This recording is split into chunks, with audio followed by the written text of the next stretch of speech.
Welcome then to the evening session of the City Council meeting. We've decided to hold a hybrid meeting this evening. I'd like to remind our citizens they can submit questions for items on today's agenda. Public comments may be submitted at this time. Comments will be accepted up to the conclusion of the vote of the item. Comments can be submitted through the City of El Cajon's website, which is www.cityofelcajon.us. Under Agendas and Minutes, go to video streaming and you'll see a button to submit your comments. The meeting is now called to order, and I'd like to ask our city clerk to please call the roll. Thank you, sir. If you can please acknowledge that you are present when I call on your name. Mayor Wells. Here. Mayor Pro Tem Kendrick. Here. Councilmember Goebel. Here. Councilmember Metchel. Here. Councilmember Ortiz. I'm here. Thank you, sir. All right. Would you all then join me for the Pledge of Allegiance, and then after that, remain standing for a brief moment of silence. Ready? Begin. I pledge allegiance to the flag of the United States of America and to the republic for which it stands, one nation, under God, indivisible, with liberty and justice for all.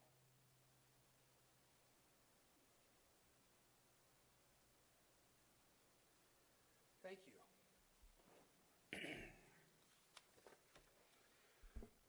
All right, let's start with agenda changes. Staff, do you have any agenda changes? Yes, sir. Council? All right, that brings us to public comment. At this time, any person may address a matter within the jurisdiction of the City Council, Housing Authority, or the successor agency to the El Cajon Redevelopment Agency that is not on the agenda. Comments relating to items on today's agenda are to be taken at the time the item is heard. State law prohibits discussion or action on items not on the agenda. However, council, authority, and agency members may briefly respond to statements or questions, and an item may be placed on a future agenda. Angela, did we receive any comments? No comments were submitted, sir. Let's get right to it then. Item 100 is for interviews for the Personnel and Planning Commission vacancies. We will start with the applicants for Personnel Commission. We received 7 applications. The order of the names has been drawn at random by the city clerk. When I call your name, please come forward to the podium, or if you are joining us via Zoom, I will call on you to start your interview.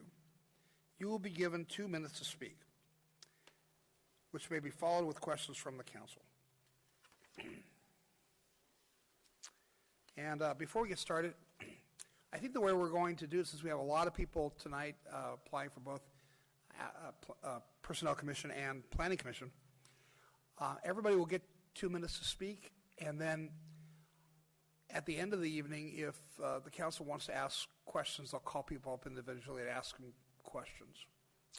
So, council members, do you have any questions about the process? Okay. Okay, so our applicants for Personnel Commission, our number 1 here is Robert Islas. Is that the proper way to pronounce it? I think he's coming to us via Zoom. Mr. Islas?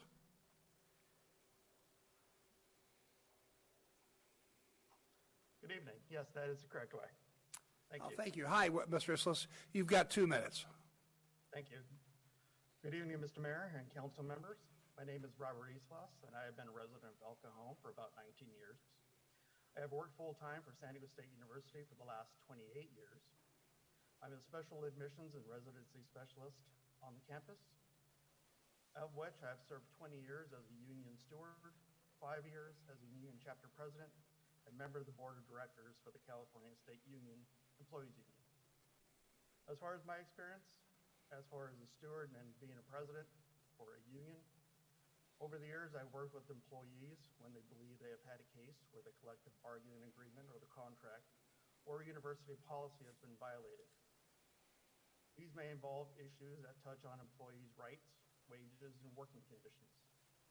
I first meet with employees, gather facts, refer to the contract or university policy to see if there is a violation, and then provide counsel for next steps. If there is a violation, I write up for the grievance or complaint and submit it to Human Resources. From there, we schedule a time where we meet with the university management resources or employee relations. At times, this requires moving grievance or complaint further when we need our labor relations representative or professional to get involved. Sometimes we represent the employees during investigatory meetings. Our goal is to find a resolution for the employee.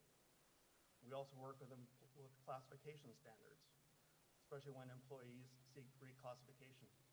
Members will approach us for assistance to ensure that the job requirements meet the classification standards as set by the CSU, the California State University System. We as a chapter also look at job postings to make sure that, again, job requirements meet the classification standards. I am also a member of the U.S. Coast Guard Auxiliary. This last summer, I underwent training to become an administrative investigator. Like a union steward, as an investigator, we collect, assemble, analyze, and record available evidence about a particular incident or matter. Investigative reports provide the convening authority with information upon which they can make the decisions about the matters being investigated.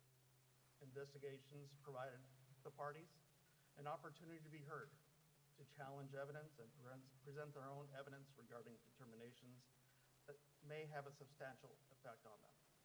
This all requires a good working knowledge of Coast Guard and auxiliary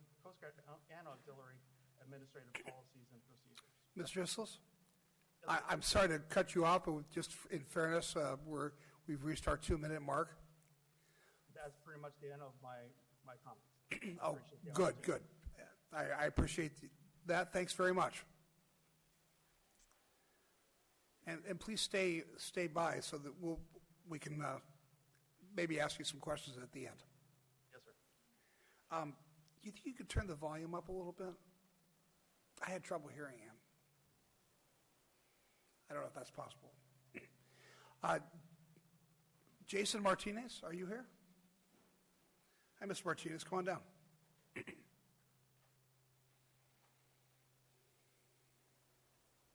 Oh, and by the way, we are, just to be safe, we are going to clean the podium in between people. So if you're coming up right after somebody else, give it just a minute to be clean. I'd appreciate that. All right, Mr. Martinez, you have 2 minutes. I just want to say thank you to the mayor and thank you to the council members for giving me an opportunity. I am a lifelong East County resident, 22-year resident of El Cajon. I certainly do not have the experience of the previous gentleman. Been a lifelong educator for 25 years in Grossmont Union High School District. Previously worked from youth up until about 4 years ago when my parents got ill. Worked for the City of El Cajon Recreation Department. And when I've seen this opening on a few previous occasions, it really just struck me as another opportunity for me as a 22-year resident of El Cajon and a lifelong resident of East County, just to really give back, just to give a brief, kind of just like a brief take on just some of my experiences as an educator. I really consider myself a unifier and a mediator between groups. Most of my experience is obviously working with students as an educator, but also working with my peers, whether that's teachers, school counselors, administration. I have served 2 years as an administrator. I have found way more pleasure being a high school counselor, but in my 2 years as an administrator, worked with numerous occasions of mediations on kind of the union/management front. But in my just many, many years being an educator, I have really enjoyed that opportunity to try to help people that have really divergent perspectives on stuff kind of come to a happy medium or really a medium that they can agree upon. So I guess I really just am someone who really tries to search for solutions, and I really appreciate the opportunity. So thank you. Thank you, sir. We have Megan Howell via Zoom.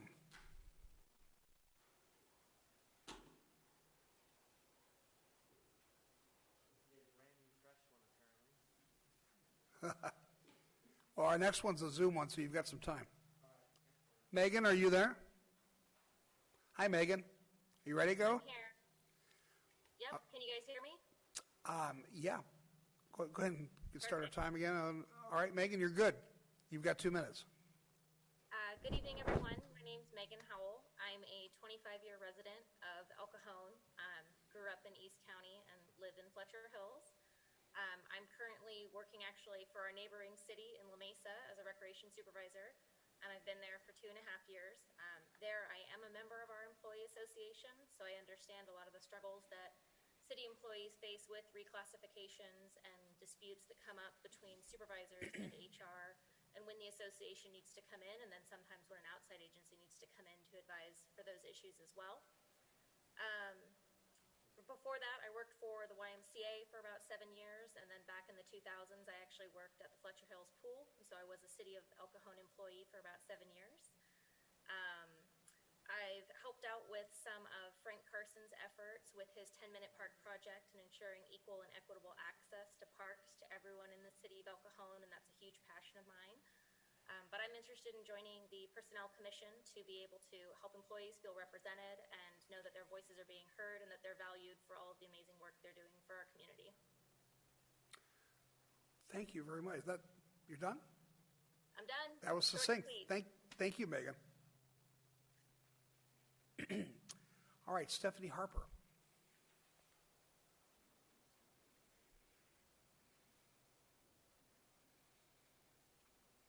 Hi, Stephanie. Wow, we're back in a room. It's awesome. it's kind of surreal for me too. Yeah, this is really cool. Let's wait to make sure you got the timer set up. You were good? Okay, you're on. All right, well, since you guys are going to be making the decision, I would have to introduce myself to everybody because you guys all know me. Well, okay. So someone asked me why I wasn't running for a commission, and I'd never really thought about it before. But when I started looking into it, it seemed like really something I would be good at because I'm a very personable person. I might not have a whole lot of education in all the college and everything like that, but what I do know is just being fair and persistent. I'm a people person. I love working with people, and I think that I'm always the opposite person's opinion. So when it's something that, I would always put myself in the other person's place, like I always do. I believe that being a good employee starts with liking the job that you're doing. So my motto is, if you have a job you love, you'll never work a day in your life. I think I would be perfect for the city because I always fight true for what is best for the city and for the citizens. And the rest you guys know, and I won't take up too much more of your time. Thank you. Thank you, Stephanie. I appreciate that. All right, we'll let Graham do his thing.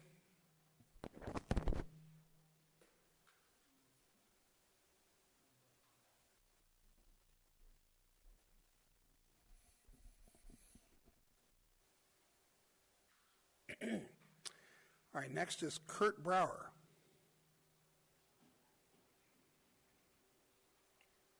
Mr. Brower, welcome. Good evening, sir. So good evening. My name is Kurt Brower, and I'm applying for a position with the position of, I'm sorry, I'm a little bit nervous, Personnel Committee. Mr. Brower, can you pull your microphone up, please? Can I remove? You can pull your mask down, too. It's okay. So I'll start again. My name is Kurt Brower, and I'm applying for a position in the Personnel Committee with the City of El Cajon. Here are some reasons I feel I'm a good fit for the appointment. I thank you for this opportunity tonight. I've been a resident of El Cajon for 52 years, and I've always enjoyed being active in my local community in my spare time. I served on the Traffic Commission when it was in place, the City of El Cajon. I attended the Citizen Police Academy. It's been a number of years ago. I graduated from that. I've served as a community service member within the El Cajon Police Department. I don't know that that's the official title, but it was under the direction of the chief at the time was Jeff Davis. I'm also a graduate of the Chamber of Commerce Leadership of East County program in 2004. I recently retired from Grossmont-Cuyamaca Community College District after 42 years of service. During my first 22 years, I was a custodian and grounds maintenance worker.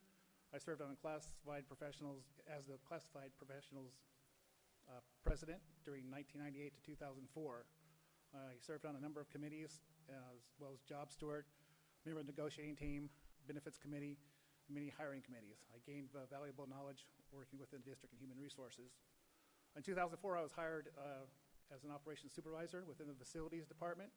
I was responsible day-to-day in operations for the facilities, maintenance and operations staff, staff leadership, training, evaluations, and support. I served on the Administration Association, which is the union for the managers. And during that time, I served as a negotiating team member, vice president, and job steward. I'm happy to answer any other questions you may have. Sorry. Thanks, Mr. Brower. We'll be asking questions at the end. Thanks. Thank you, sir. Cynthia Elkins by Zoom. Mr. Mayor, she's claiming she did not receive the Zoom link, so we're sending that to her right now That's fine. to loop her in. So if council wants to move on to Planning Commission, I believe she may be the last one. There may be one more. So if there's time, let's loop her in, but if not, we may want to bring her back in when that. Yeah, time because, comes. well, I kind of thought we would finish the Personnel Commission, vote on it, and Okay, then that's move fair. on. Okay. So it shouldn't take too long to get her a link, should it? No, we've actually sent it to her already, so we're resending a second link. Okay. We'll wait for a minute. Well, this is the time when, Graham, when you would do a poetry reading or something to entertain the troops. So. Bring it down. I'll play.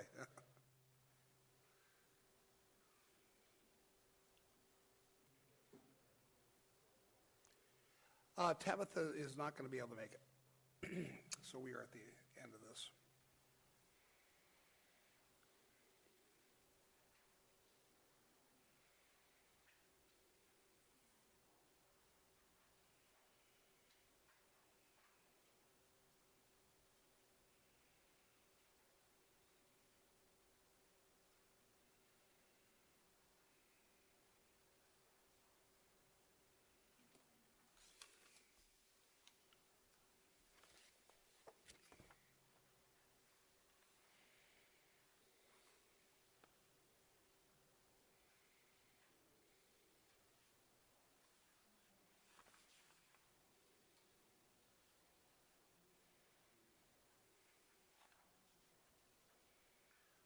While we're waiting, did any of the council members want to ask any of the applicants who've spoken already any questions?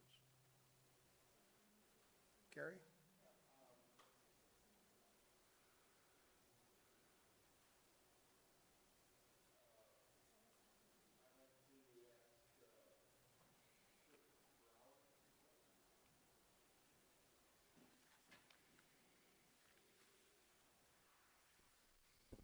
Yes, sir.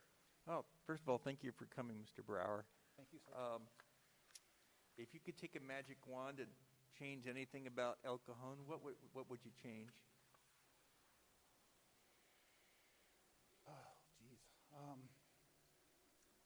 don't know. I'd probably be interested in, after personnel within the city, the personnel committee, probably homeless and some of the situations we have on our local streets and people that need assistance.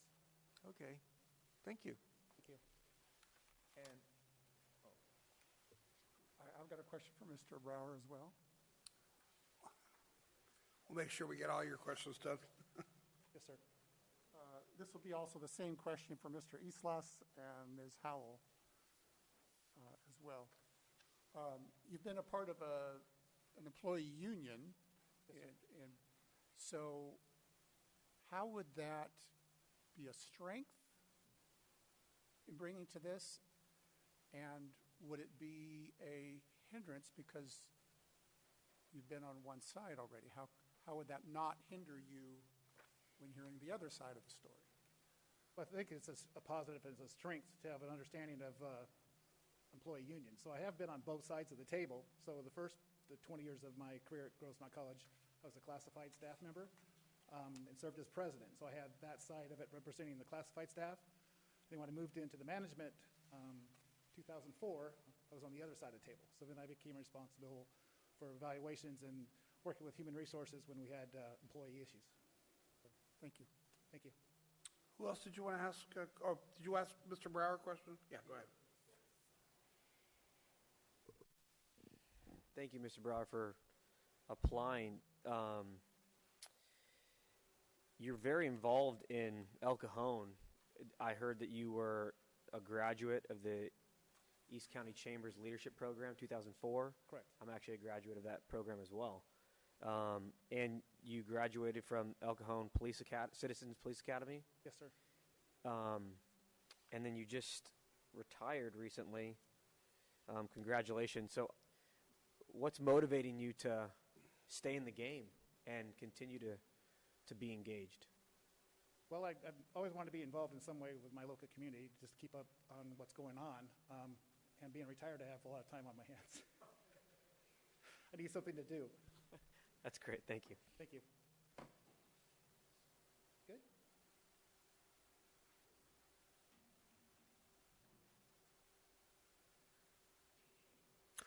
Okay, Steve, I think you had somebody else you want to ask a question of? I do. I had the same question for Mr. Islas and Ms. Howell. I believe they've also been part of employee associations. Same question, how could you use your background as an employee advocate as a strength towards this, and is it a hindrance because you've been on one side, not both sides? How would that work? We'll start with Mr. Islas. Thank you for the question. I believe my experience, having served as a union steward and then later as a member of the board of directors and as a president, has provided me the opportunity where I can see both sides. I have worked with a lot of employees. I have, heard some of their complaints and their grievances. I have worked with them. And looking at the next steps, looking at the contract and helping them see what, if there was a grievance, they'd try to move that grievance forward in order to find some resolution for the individual. They're not always positive resolutions. And sometimes, it's helping that individual understand that we have taken it as far as we can, or we can decide on what's going to be the next step.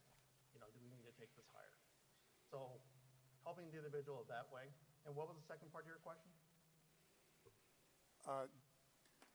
Would you bring any bias, having been an employee advocate before that, would you bring any bias towards the management side? No, I don't think I would. And again, that's easy to say, without really being in that kind of a situation, but I would hope that I would try to keep bias out of it, listen to both sides of the issue, and make a decision based on the facts. I believe that's probably the best way I could approach that. One final question, and Mr. Brower wants to answer this out of fairness also. Have you ever advocated for an employee and lost the appeal or something? And what did you think about that when it didn't go your way? Yes, there's been one or two times where the case did not go our way. Unfortunately for the employee, they did have to, there were some punitive issues that were associated with it.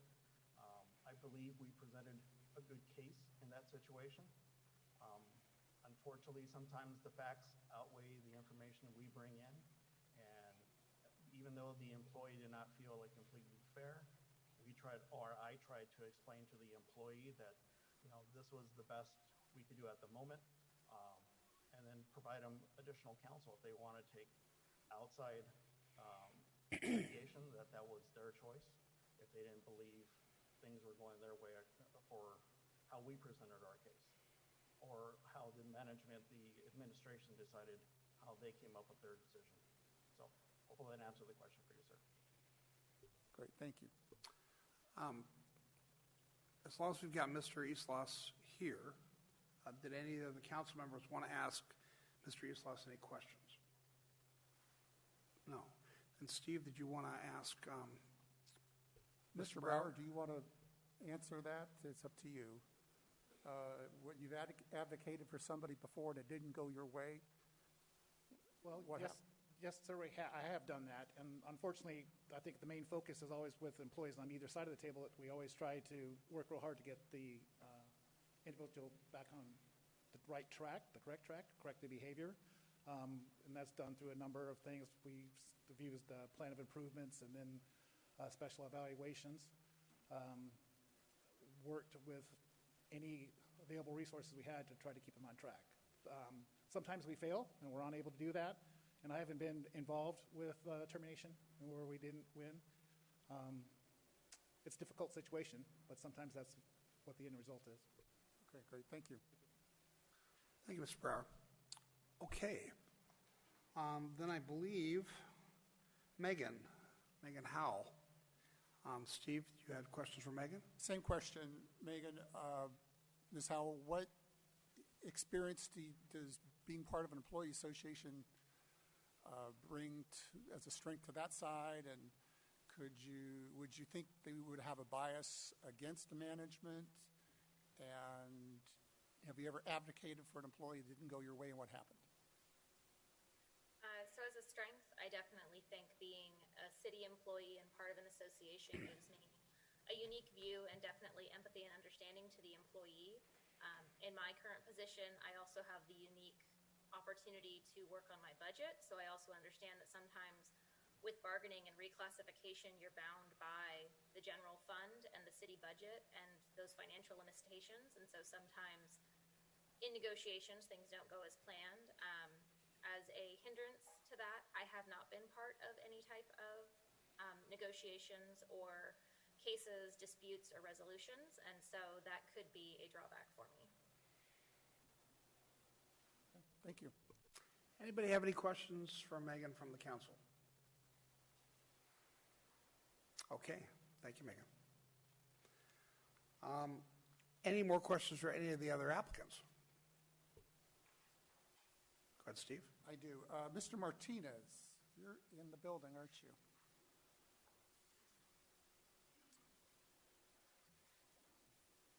By the way, while Mr. Martinez is coming up, I'd like to compliment all of the applicants for really years, decades of involvement and participation and contribution in El Cajon. I'm looking anywhere from 20 to 60 years. So we definitely appreciate having some great talent to choose from. Mr. Martinez, you have a bachelor's degree in psychology. You've been a school counselor. What would that bring to this position? I think really just a listening ear, trying to be objective to hear both sides of any type of dispute. And I think really working collaboratively and collectively with other members of the commission to really have a sound recommendation to you all as a council. And how do you resolve two different opinions on something? Sometimes you don't, but in many cases, hopefully you really try to figure out where is that reality or truth. Because I do it with teenagers. I don't want to say all day long, but I do it a high percentage, and adults are different than teenagers, usually. But I do think at the core, it's trying to get people to look at even their own actions and practices objectively, and that is a challenge. But that's kind of the challenge I've taken on in 25 plus years, and I know that can happen with adults also, not just teenagers. Okay, great. Thank you. Before you leave, anybody else want to ask Mr. Martinez any questions?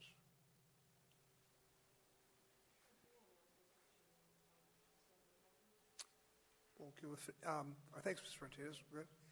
Stephanie.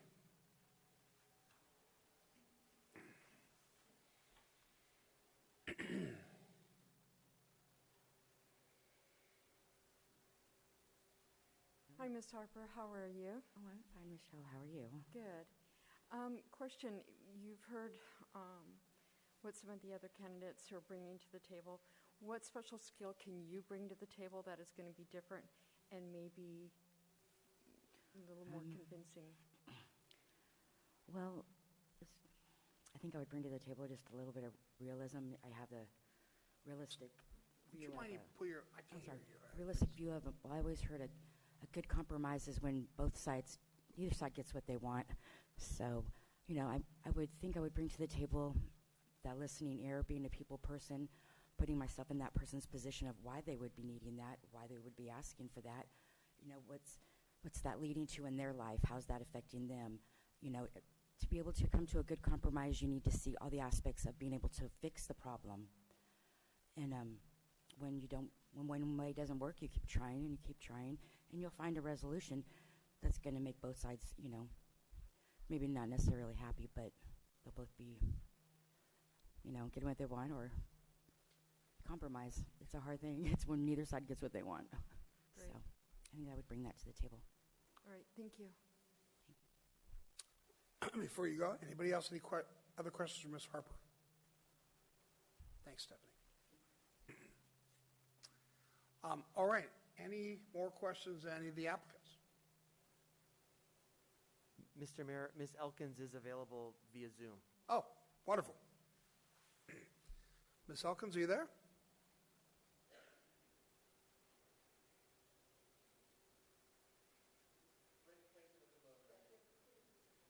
Okay, no hurry.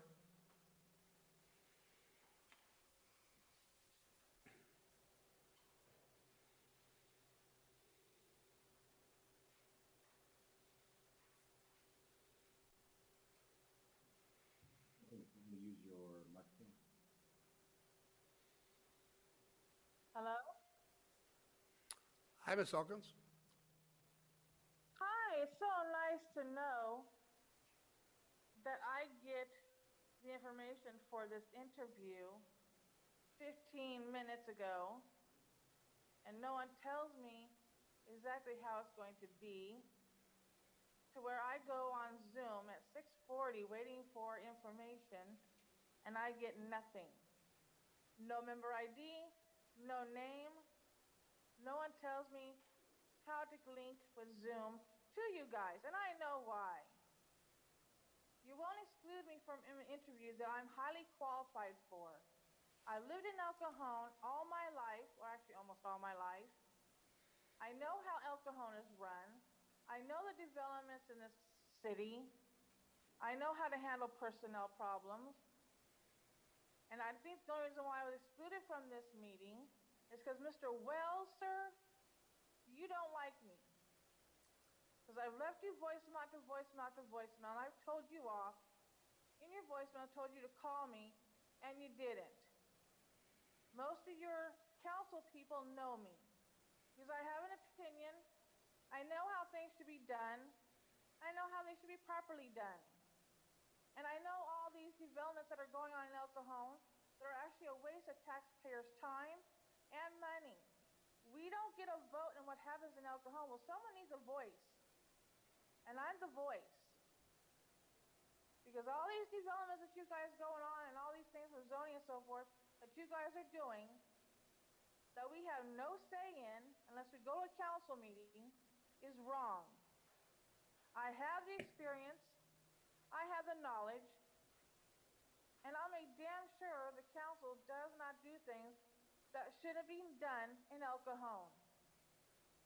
And I'll be a fair person when going to hear appeals or anything else from employees.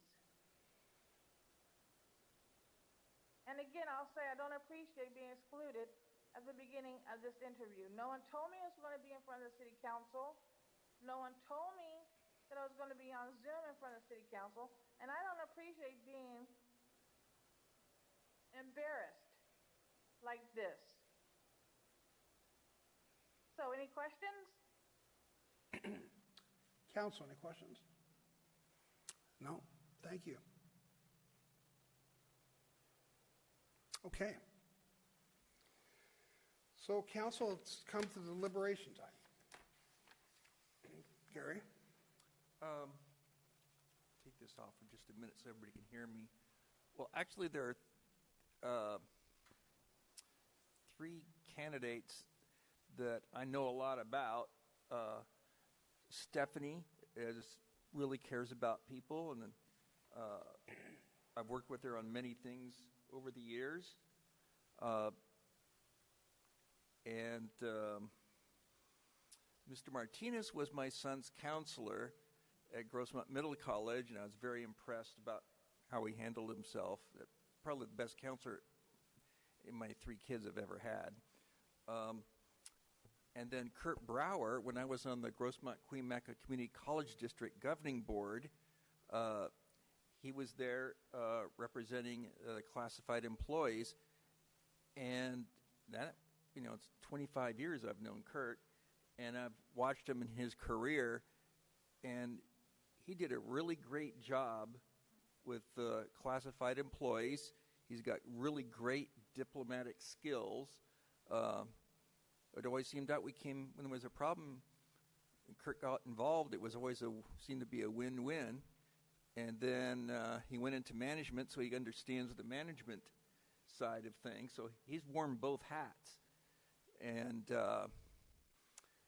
I watched him on the traffic commission, and sometimes that gets pretty rough and tumble when citizens are upset. And he was a very calming influence on that commission. So my choice would be Kurt Brower. All right. Before we take a motion, let's see what other folks have to say. Mr. Mayor? Yeah, sure, Phil. Thank you.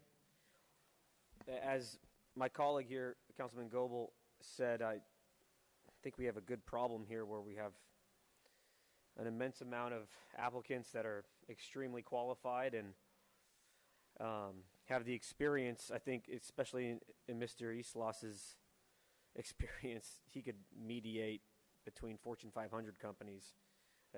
That's an extremely impressive resume and experience.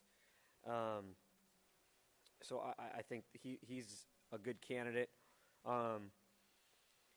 Mr. Martinez struck me as someone that's invested in the community, a genuine investment in the community. I don't know any of these candidates. Anyone that works with youth is invested in the community, and I respect that tremendously.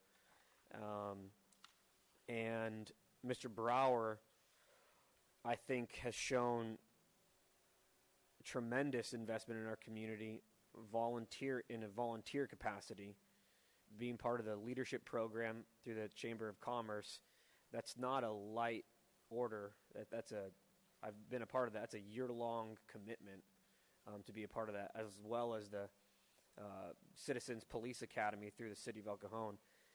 And I value people who have demonstrated extraordinary volunteer service to the City of El Cajon.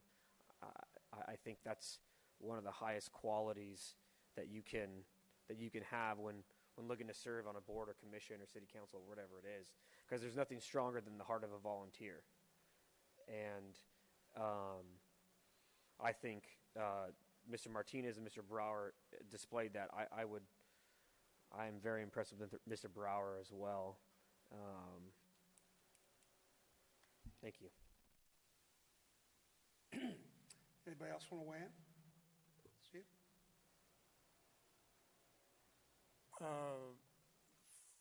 I'm down to 4. Mr. Martinez has the mediation experience, I think, that I like in terms of a counselor. I think you have to be able to see both sides, and I think certainly as a counselor you have to try to mediate things. Mr. Eastloss is very strong at a high level, at a university level, and also has that kind of experience, and I was happy with his answers on his experience and how it would be a strength to the commission. Ms. Howell is also very strong. I'm really appreciative that she is came up from the City of El Cajon and recreation. I think she has also had some great answers to the questions that I had for her as well. Mr. Brower does stand out quite a bit.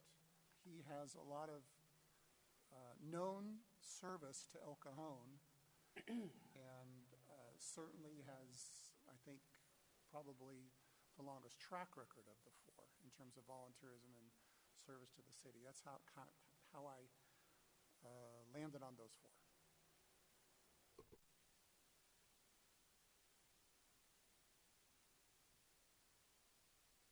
Okay, thanks, Steve.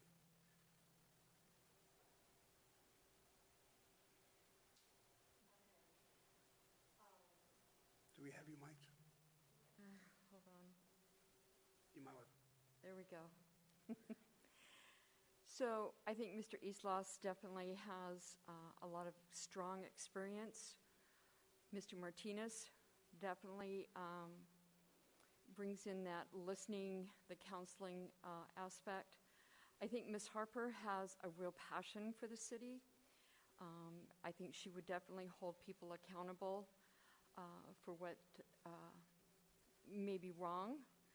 And so those are my three strong candidates right now. Okay. Well, gosh, there's so many good answers, really. I know it sounds like it's the kind of thing you say, but seriously, I wish we had 4 spots open tonight. I'm comfortable with really whatever the council chooses. I can support any of these candidates. So, Gary?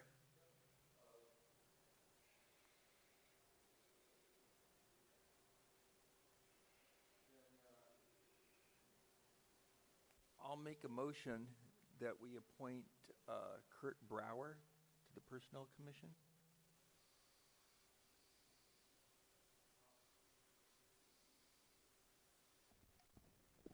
I'll second that motion. Mayor Wells, your vote, please. Yes. Mayor Pro Tem Kendrick, Yes. Councilmember Goebel, Yes. Councilmember Mitchell, Yes. Councilmember Ortiz. My vote is yes. Motion carries by unanimous vote. Again, thank you all for participating and for putting yourselves out there. It means a lot to us, and it shows that we've got a deep bench here in El Cajon. There'll be other things to apply for. Don't be shy. I think I can speak for all of us that we applied several times. I think I got Planning Commission on my 3rd try. I lucked out. I got it on my 2nd try. No, 3rd. Actually, 3rd. So, I appreciate that, and I don't want to discourage anybody, so I hope we see you all again. Okay, let's move on then to, we need to go through the, let's go ahead and swear in our new commissioner, unless, Graham, you had a thought.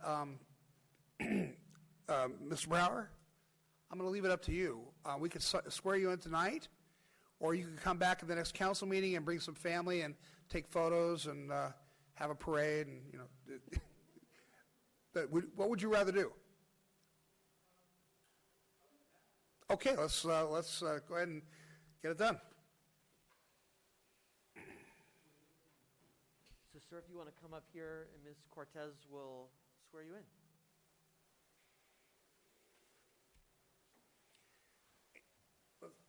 Somebody needs to take a picture, though.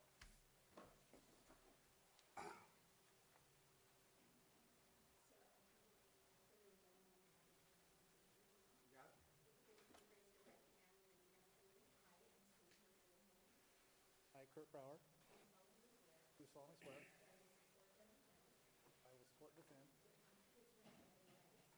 Constitution of the United States, the Constitution of the State of California, against all enemies, foreign and domestic, will bear true faith and allegiance to the Constitution of the United States, Constitution of the State of California. That I take this obligation free. Without any mental reservation. Or purpose of evasion. And I will well and faithfully. Discharge the duties. Upon which. I'm about to enter.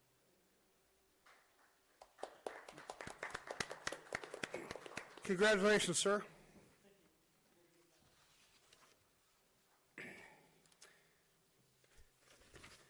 You do know the salary for this job, right? We should have talked about that before. All right, now we're moving on to Planning Commission applicants. Again, the order of the names have been drawn at random. We received 9 applications for the Planning Commission vacancy. And when I call your name, please come forward to the podium, or if you're joining us via Zoom, I will call on you to start your interview. You will be given 2 minutes to speak. And just like last time, we'll go ahead and put off questions till the end at the council's discretion. Let's start then with Vincent Ortiz.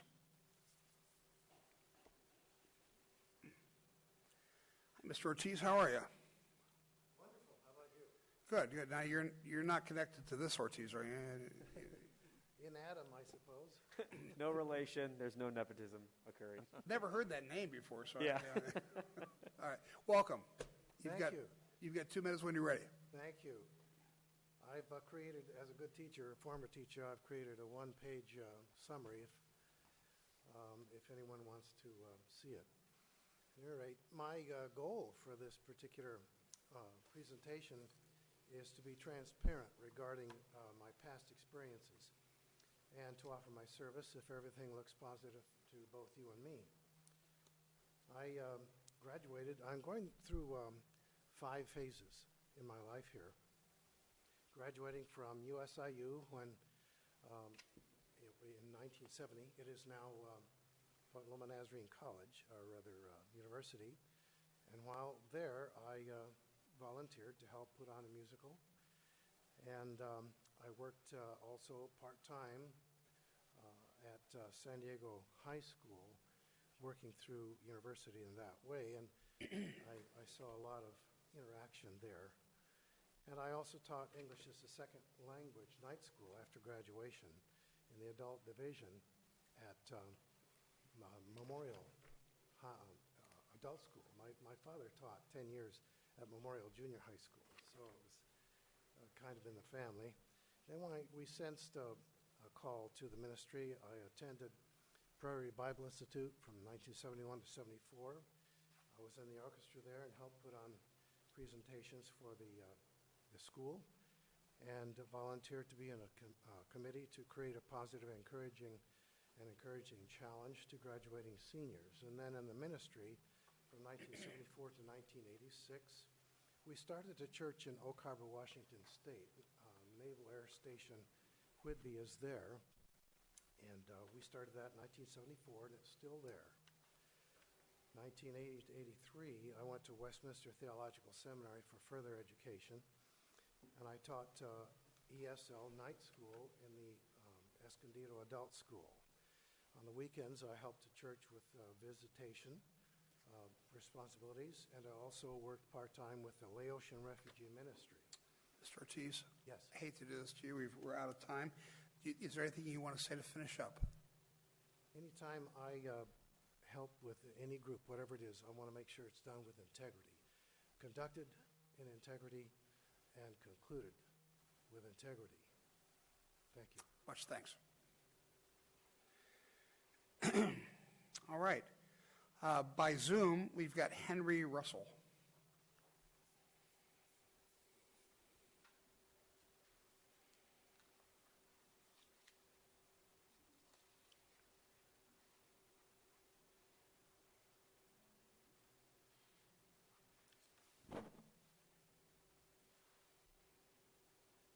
Hello, can you hear me now? Henry? Gentlemen? I hear you. I don't see you. You're on Zoom. I am on Zoom, thank you. I just, as there you your... Oh, my apologies. Yes. I'd like to be a member of the Planning Commission because I've spent my whole life, when I'm not working, contributing to what I can in various areas. My background consists of living here for over 30 years in the city of El Cajon and over 50 years here in East County. Other than where the Marine Corps has placed me, I've always lived here, and I'd like to continue contributing to my community here. My primary focus has been with the homeless and with homeless veterans recently. As far as my credentials, I'd like to put forward that as a technical IT person, I've done everything from compliance management to project management, which has included everything from the ground up builds to simple software installations. But the emphasis here for a planning commission would be the ability that I've had to develop working with vendors as well as the client to make sure everything meets the standards and requirements as set by both law and contract.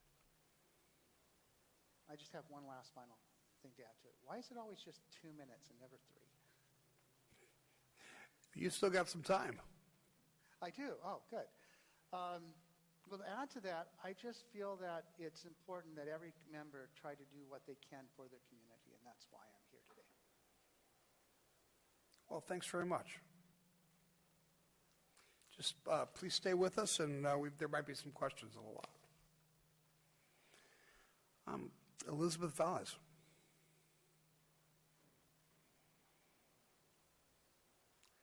Hi, Dr. Valles. Hello, Dr. Wells. How are you? I'm good. How are you? Great. So, my name is Elizabeth Valles, and I am a nurse practitioner at Rady Children's Hospital, and I own a health coaching business. I thank you for the opportunity to apply to serve the residents and business owners of El Cajon on the Planning Commission. I've been a homeowner in El Cajon for over 18 years and lived in East County for most of my life. I have enjoyed seeing the quality developments over the past few years that have brought new homes and businesses to our city. I marvel at the transforming projects in our city, including Legacy Homes, Main Ranch Homes, South Magnolia Residences, the Courtyard by Marriott, Hampton Inn, Texas Roadhouse, the Magnolia Entertainment Building, Mercedes-Benz, BMW, and Mazda dealerships, the Animal Shelter, and Salvation Army Community Center are just a few examples that modernization has showcased our city. I served on the East County Homeless Task Force as the Youth Solutions Group co-chair, and during my time as co-chair, our group partnered with Good Shepherd Ministries to start a youth mentoring program, and Urban Street Angels and Eastern Lights to support a youth shelter 2 times a month at Meridian Baptist Church. As part of the task force, I have enjoyed working with and supporting the East County Transitional Living Center, Home Start, and the Salvation Army to improve the quality of life for those at risk for or are experiencing homelessness. I have a passion for helping people, and especially helping those that live and work in El Cajon to experience their best life. I want others to see the benefits of living, working, and enjoying the businesses El Cajon has to offer. The challenges of COVID have impacted these businesses, but that does not mean it can't be turned around.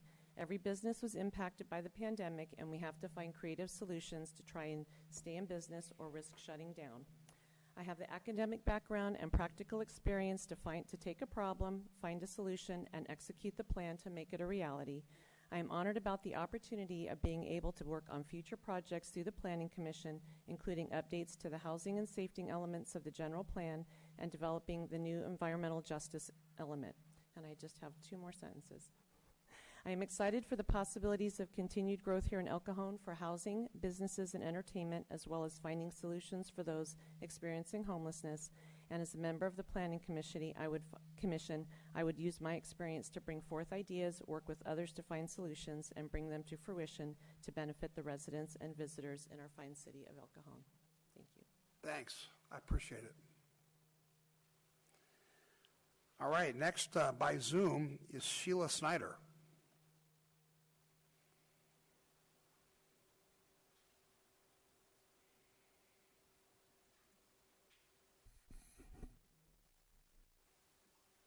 Good evening, I'm here.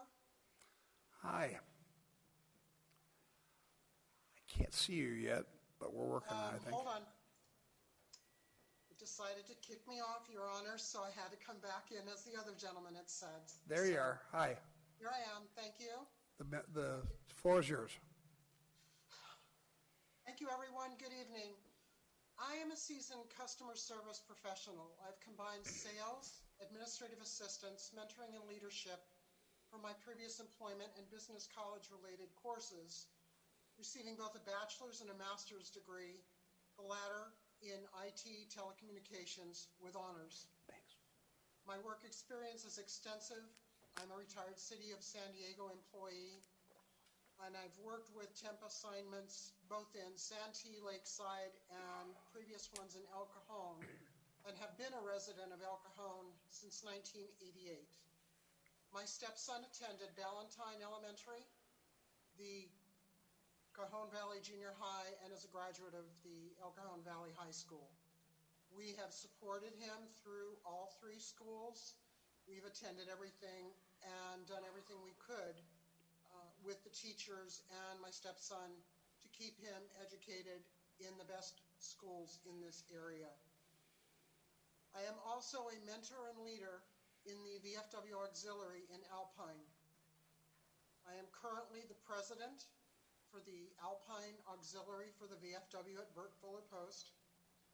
I'm also an Honor Guard member, and I'm also the current junior vice president for the County of San Diego in the VFW Auxiliary. My end goal in 2 years is to become the president for the County of San Diego, overseeing 23 auxiliaries and 4,000 active members. My husband is honorably discharged U.S. Navy from the Vietnam era, and I was granted permission to join auxiliary under him. As a resident, since 1988, I have noted numerous events that have come and gone, especially the one was the International Fair, which we participated in and enjoyed. We miss going there because it promoted community inclusion, activities for children of all ages, teachable moments for everyone, and similar functions. I have reported issues to the city of city of El Cajon, my apologies, in the guise of abandoned vehicles, illegal businesses, illegal drug homes, abandoned pets, and similar nature. I find it that with all that I've given in 32 years of living here in El Cajon on civilian basis, citizen basis, I find that I would love to be part of the Planning Commission to see what I could do to help improve the livelihoods of the businesses here, which we support, and those who are homeless and have suffered from both the pandemic and loss of financial opportunities. Thank you. Thank you very much. Patrick Griot by Zoom.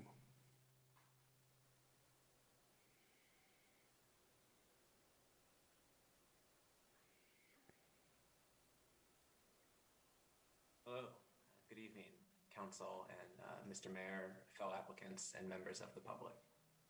I thank you for the opportunity to apply. My name is Patrick Rollo, and I'm a newer resident to El Cajon, but I am committed to the city and to putting down roots here. My fiance and I have purchased a house in the last year in the city and plan to grow our roots here as we develop in the neighborhood, grow our family as well. What I expect to bring to the council is a sense of respectfulness, partnership with the applicants and my fellow commissioners, as well as the council and city staff, openness and a curiosity to new and creative solutions. I think if this past year has taught us anything as it relates to the Planning Commission, is that we don't want to be too rigid in our rules. We have to be flexible to support our businesses growing and bouncing back from this economic crisis that they've endured and that they need our support to struggle. We don't need to keep them burdened by that. So I think there's an opportunity, as we've done, to be flexible in outdoor shops or dining and things like that within reason, so as not to prevent public right-of-ways, but also to support those businesses as they expand their capacity in the interim, and also keep that vitality that we've had in that spirit. As a bit of background on myself, I've been involved, I'm a professional project manager in healthcare software implementation management. So I work with healthcare organizations in the area to support their delivering technology to, most recently, working with vaccine scheduling and that. So I have experience that relates to this by way of stakeholder engagement and management, coming to creative solutions that don't necessarily fit the initial desires of all of those stakeholders, but can be agreeable. So that relates to homeowners, nearby new developments, the developers themselves, other interests, environmental and the like. I expect to kind of take the guidance from the council with regard to priority and implement that in the Planning Commission as projects come through.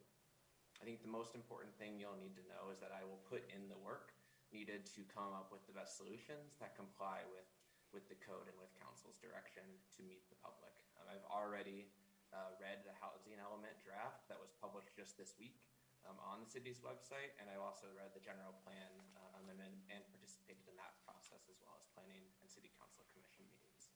So that is the most important thing I think about my application. I have a little bit newer roots into El Cajon, but I intend to grow and water those, and I'll put in the work on the commission. And I welcome your questions. Thanks, Mr. Grow.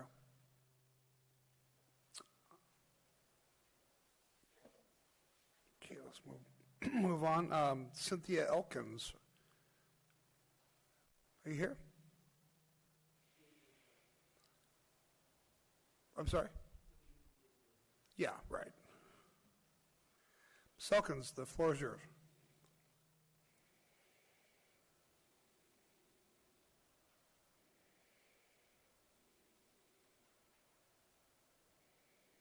Ms. Elkins? Can you hear me? Yeah, the floor is yours. Okay, first of all, I've lived in El Cajon for 20 plus years. I've heard all your applicants, and I have not heard one person say anything about knowing El Cajon. They've talked about the buildings that have been built, the courtyard, the Marriott, the Hamilton, whatever you want to call it, by the freeway. I've heard of every of these things being done, but I haven't heard anybody say they've walked El Cajon and know what El Cajon needs as far as development. We need more than hotels and businesses that are extremely expensive, hotel rooms that are extremely expensive, to where nobody in El Cajon can use them. We need developments that are for the people of El Cajon. That's what I bring to the Planning Commission. I know El Cajon. I've lived here for quite a while. I've walked El Cajon. I've taken the bus in El Cajon because I don't drive. And you have all these people who are applicants who have other jobs who cannot make the commission their full-time importance or priority. I would. I know what El Cajon needs. I'm not afraid to tell people no. I'm not afraid to say this is not for zoning. I'd be the perfect candidate because I know El Cajon. I know what it needs. And I won't let big companies come in here and start building things that aren't needed. I live in low income. I live in the Cornerstone Place apartments. We don't have that many of those here. All we have are high-rises and luxury apartments. Well, you know what? We don't need those.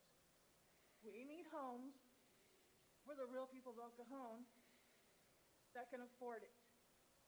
We need hotels that are fixed up, that are like the ones on East Main, that are like slumlords, that need to be fixed up.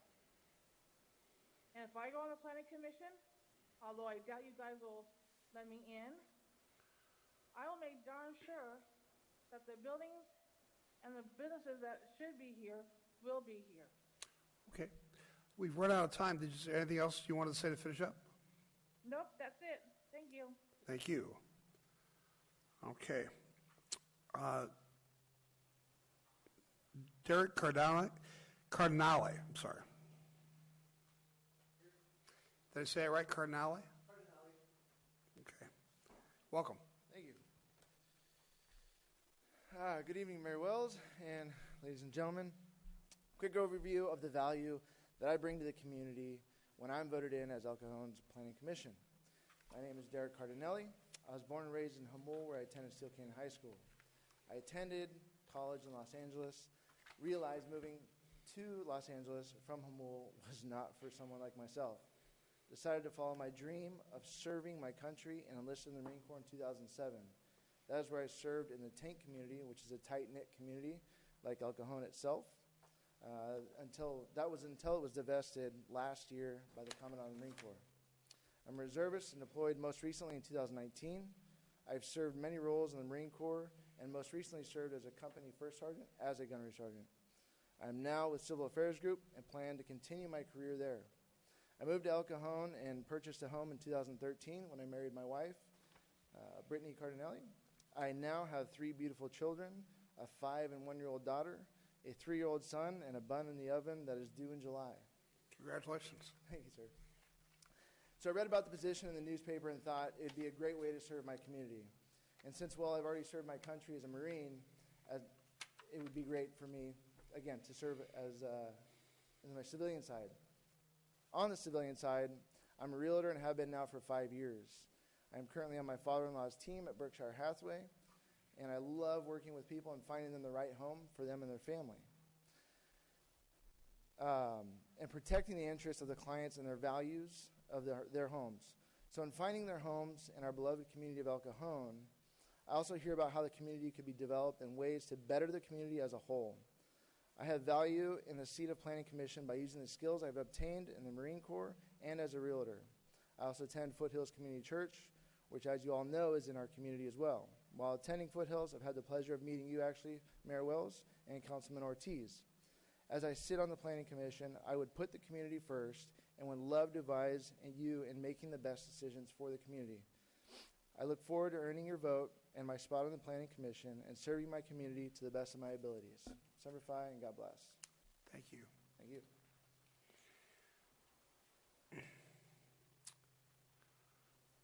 Graham?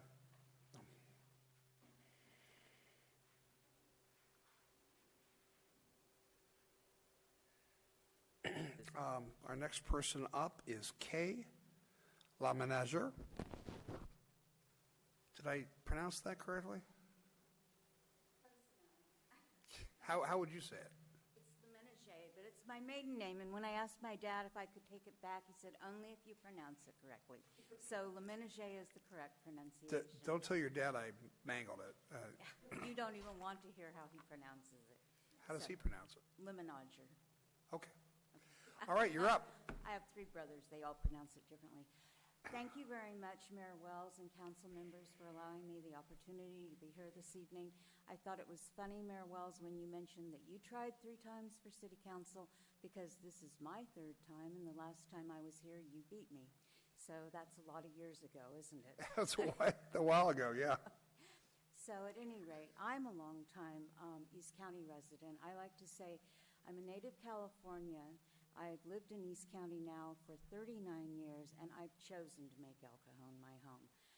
I'm also a 30-year realtor. I've been in the same office next door to the Brigantine since 1990. As a broker associate, I have a very strong sense of ethics. Obviously, my job description overlaps with what a planning commissioner would do. I think Councilmember Kendricks knows that as an appraiser. I have extensive training and numerous courses, real estate law, real estate finance. Also, I've been a lifelong volunteer. Here in El Cajon, I've volunteered not only at our local association of realtors, but also with the California Association of Realtors. I had the privilege of serving on the El Cajon Community Development Corporation, where you and I sat on the board together. That gave me a lot of valuable experiences, particularly how various governmental agencies overlap and work together. I've sat on my homeowner association for the past 20 years, where I had the privilege of serving with Steve Goebel's son-in-law, John. I have served at the Homeless Task Force for I'm going into my 4th year as the co-chair of MARCOM and Communications, and the National Association of Realtors and our local Association of Realtors were instrumental in funding the ecassist.org website, which is a valuable resource for our neighbors experiencing homeless and families at risk. Okay. Well, thank you. Did anything else? You have a few minutes? A few seconds left? I could go on for another minute or two, but I think that's enough. Okay. Well, thank you so much. Thank you. Yes, and we serve together.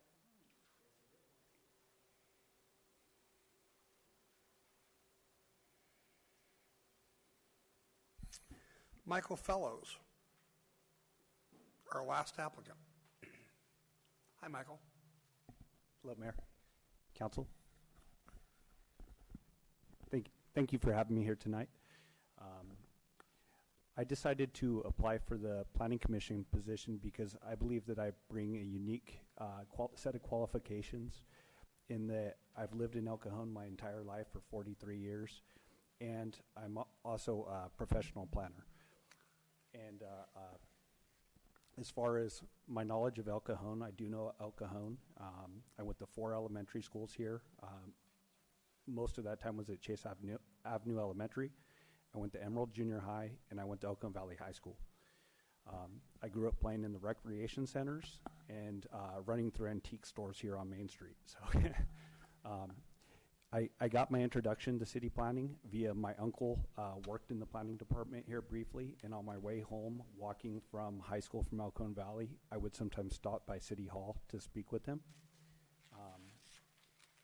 And that was my introduction to city planning. As far as my planning qualifications go, I've worked in planning departments for 15 years now. I'm an AICP certified planner. I'm on the San Diego American Planning Association Board of Directors. I was a mayoral appointee to the Redevelopment Successor Agency Oversight Board. I've always had a difficult time saying that. In National City by Mayor Ron Morrison.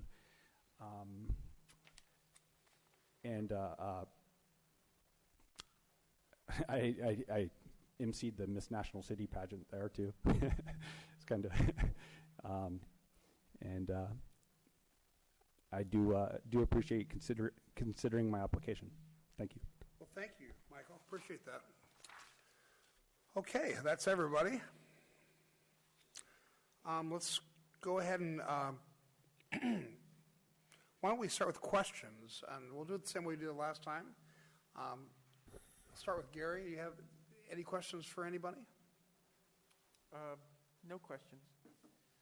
Michelle?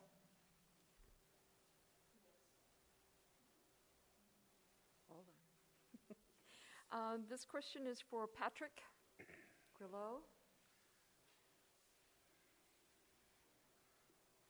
So you bring Patrick up.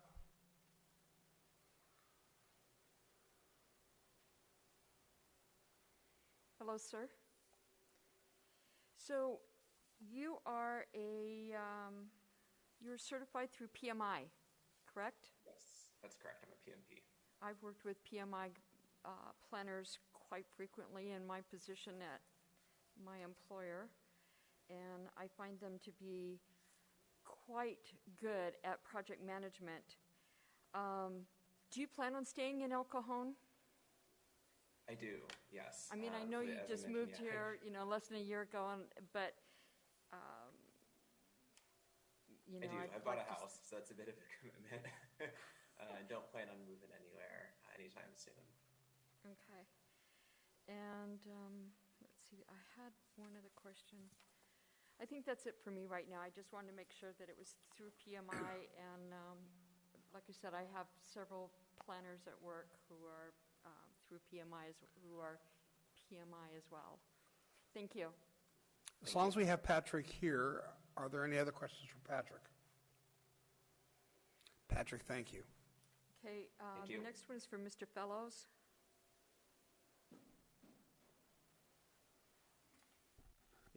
Yes. So you currently are on you currently are where?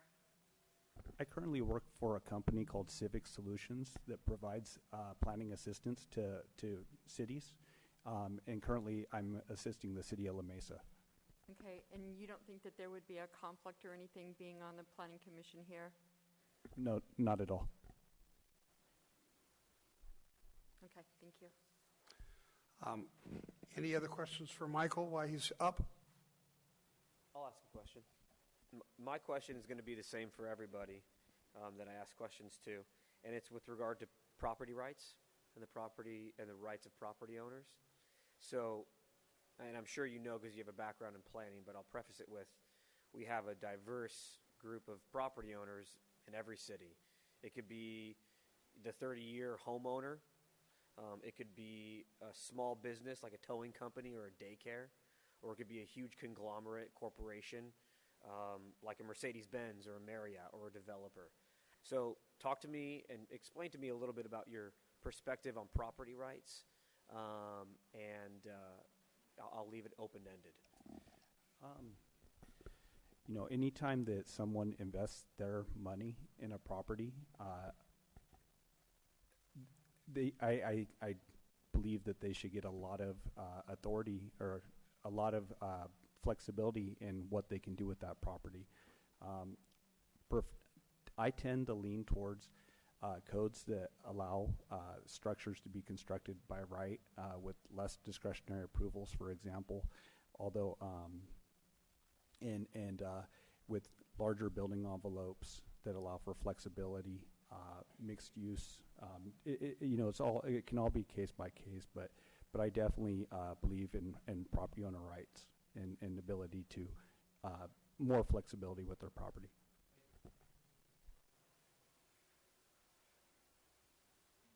Okay. Still with you, Michelle. Are there any more questions? Steve? A point of clarification for Mrs. Valles, Dr. Valles. Your husband used to be the administrative support for the Planning Commission. He's no longer in that position? That's correct. He is officially retired. Okay, just want to make sure there's not going to be a conflict of interest. Thank you. As long as Ms. Fayez is up, anybody else have any questions of her? I would. Yeah, go ahead. I'll ask the same question. The property rights of property owners, there's a diverse group here. What's your view on property rights? Well, as a property owner myself, I mean, there is a little bit difference between maybe a homeowner's property rights and a business owner, where there could be public right of way and people coming on. So I do think that we have to look at each individual situation and make sure that we are doing the right thing for the owner of that property, whether it be a private property or more of a business property where there could be that public thoroughfare, but making sure that we're protecting whatever rights that they do have, and not having code violations or having people enter their property and trying to, possibly stay on that property that shouldn't be, for safety and public health as well. Okay. Steve, anybody else that you want to ask questions of? Well, I've got one question for everybody. Yeah. I'll tell you what. Here's what I'll do, though. 30 seconds. You got to say it in 30 seconds. So I don't know who's got the timer, but well, you know what? We've got as long as you want, Steve. So, well, let's start with Mr. Ortiz.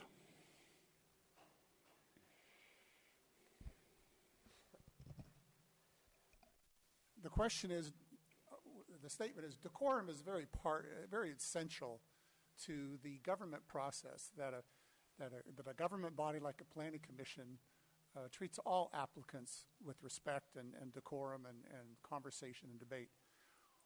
How would you convey to an applicant that you don't agree with part of their design? I would acknowledge that the design has some merit, but that perhaps it doesn't qualify or follow the guidelines of the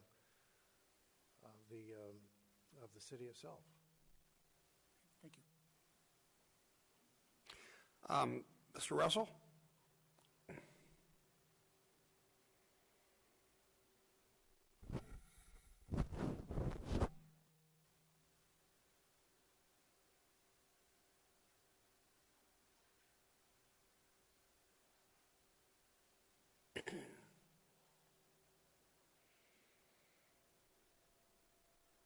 Mr. Russell, you're muted, I think. There we go. Yes, I would defer with all respect to the individual who brought the design forward and go over the plans with them and explain the areas that they may need to improve upon before the plan could be approved for what they would like to have done. Thank you. Ms. Fayez?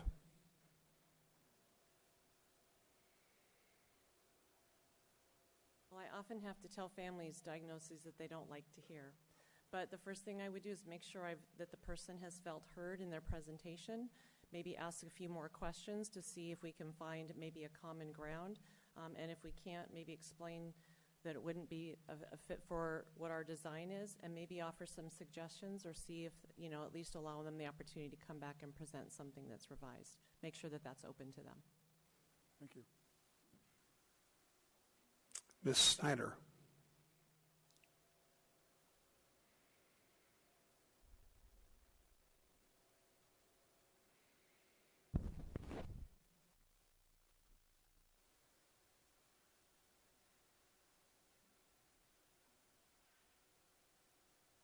Ms. Snyder, I think you're muted. apologies. In answer to your question, Mr. Goebel, when you are discussing about property rights, I am in the middle of one with the group now where a neighbor in the area has been adding on to their home, and we are concerned about the building permits and any other licenses and certifications that this person may or may not have received legally to do so.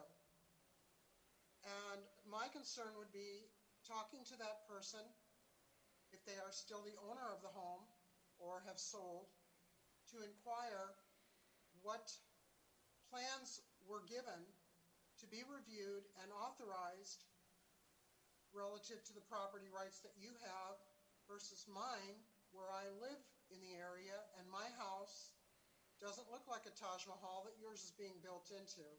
I think your 30 seconds are up, but that gives me an idea. Thank you. Thank you.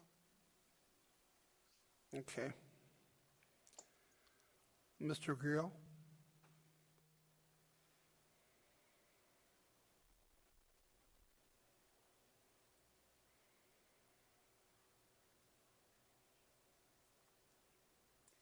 Thank you. So in my line of work, working to come up with creative solutions in software, I use a saying of not no because, but yes if. So rather than no, you can't do that because it's not in the code, or no, you can't because I don't think it's a good use of the space, coming up with a solution that maybe still meets the goals or some of the goals of why the applicant is coming with the idea, and seeing how we can meet it. A recent application that was approved for a CUP at a planning commission was to have a kitchen and dining area at a small brewery in the city. And that was approved because it was within 15% of the flooring capacity. But if it had been half the building, for instance, or a large use that wasn't for that appropriate manufacturing zone, we could have worked together to say, well, what are we trying to achieve here? Can we do something that's within the guidelines here and that still respects the neighbors and the community character? Okay, great. Thank you. Ms. Elkins?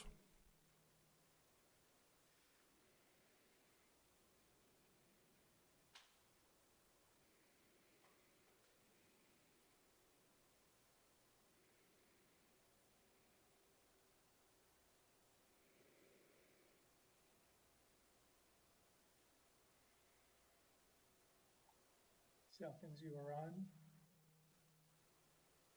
But you're muted. Ms. Elkins, I think you're muted.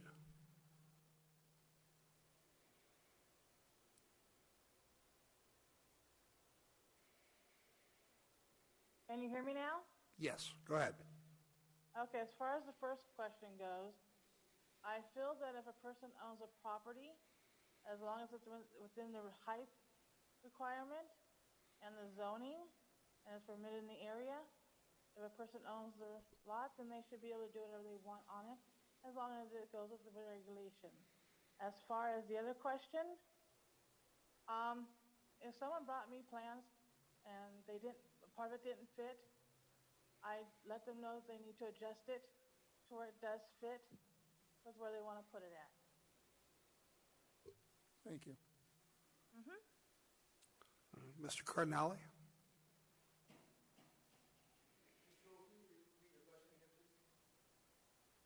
How would you handle somebody you don't agree with part of their design?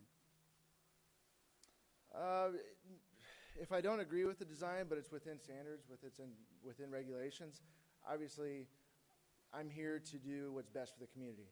So if it's best for the community, but I don't personally like the design, it's not my choice, really. Again, best for the community. So that's what I would work forward in finding that middle ground, that compromise. Thank you. Kay?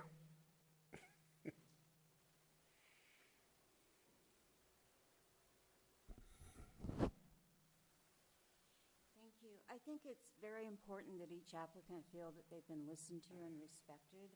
But I also think that something that's been left out of the process here is that staff makes recommendations, that land use is governed by ordinances and guidelines, and we only have so much leeway as an advisory group to we need to listen to our staff and what the rules actually are. Okay. And then Michael Fellows.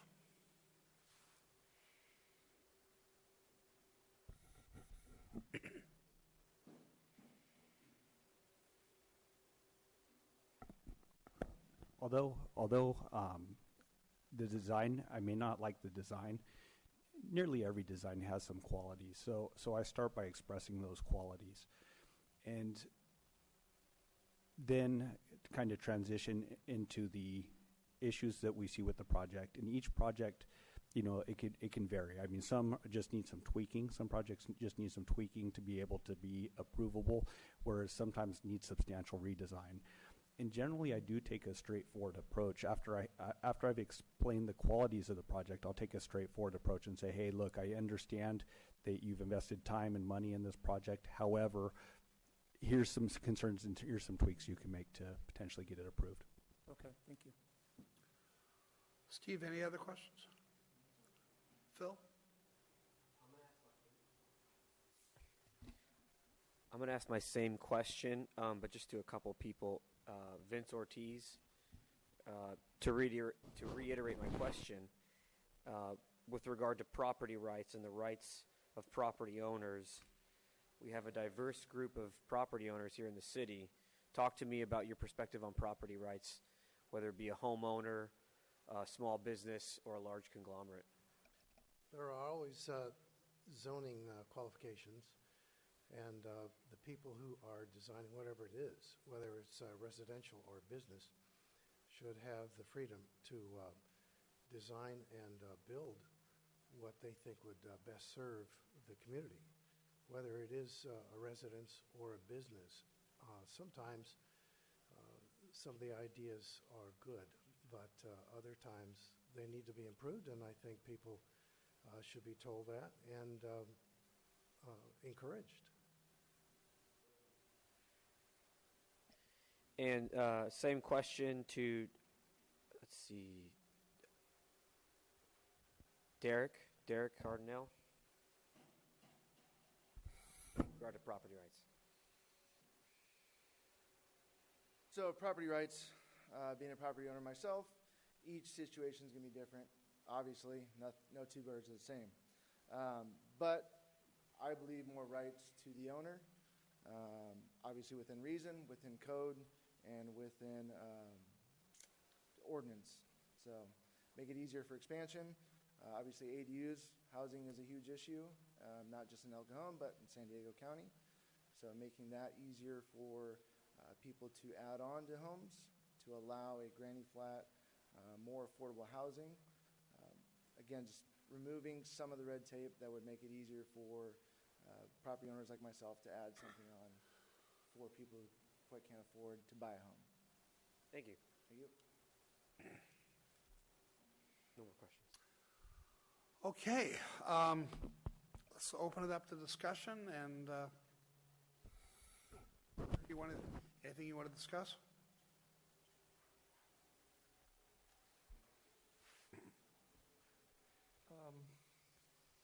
Yeah, we have some very good candidates here. I think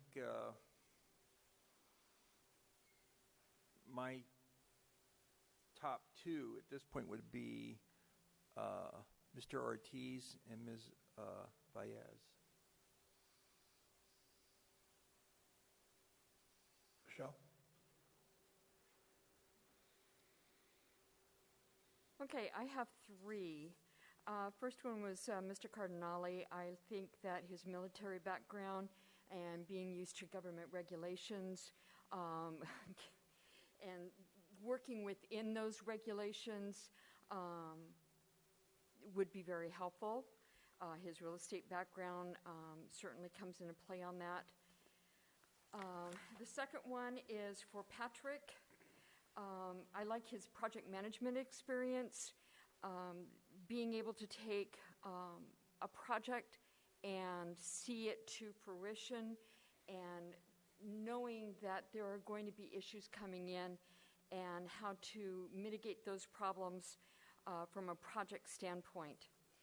The last one that I am leaning towards is Mr. Fellows, and simply because he has prior planning experience and can bring that experience in.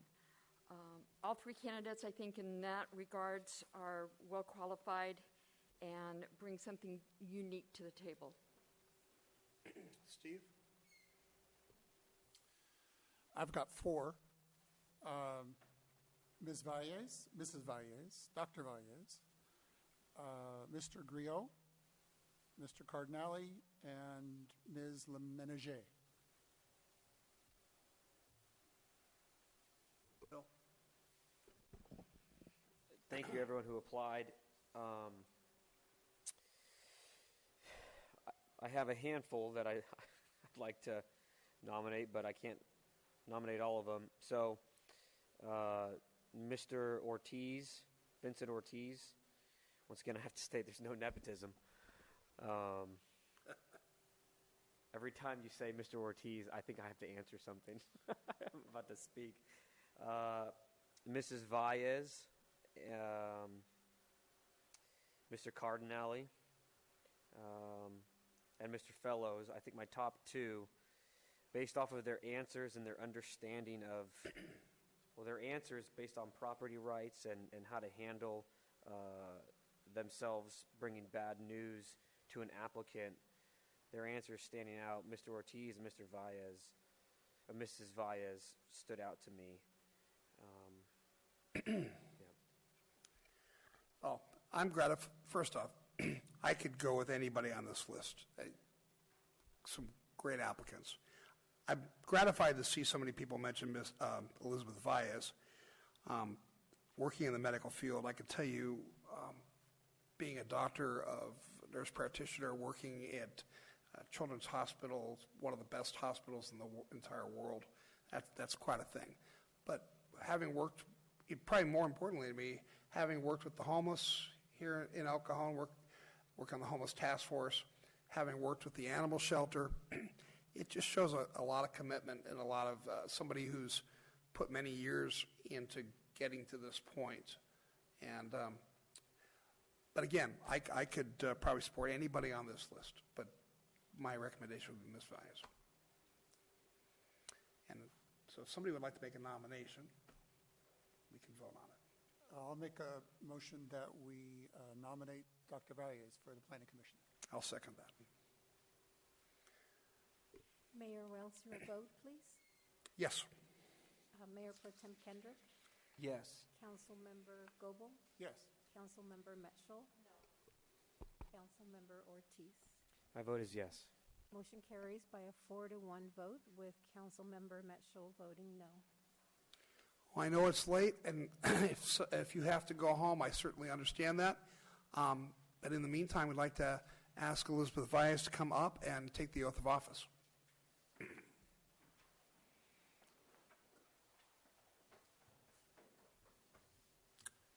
And before you get started, Ms. Valles, those of you who didn't get chosen tonight, again, like I told the other group, I'm really impressed by having so many qualified people here in our own city.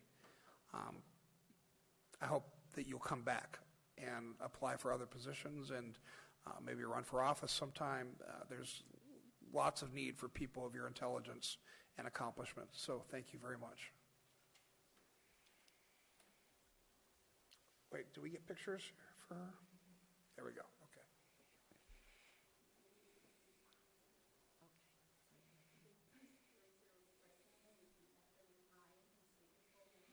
I, Elizabeth Valles, do solemnly swear that I will support and defend the Constitution of the United States and the Constitution of the State of California against all enemies, foreign and domestic, that I will bear true faith and allegiance to the Constitution of the United States and the Constitution of the State of California, that I take this obligation freely without any mental reservation or purpose of evasion, I will faithfully discharge the duties upon which I am about to enter. Thank you. Thank you very much. Thank you. Graham, when is our next council meeting? It's March 23rd, I believe. So we'll need to make a decision at some point whether we meet in person or not. We just need to check the health code. Okay. See whether that's doable. Well, ladies and gentlemen, that comes to the conclusion of the council meeting. We are now adjourned. We will reconvene on March 23rd at 3 o'clock p.m. Thank you very much.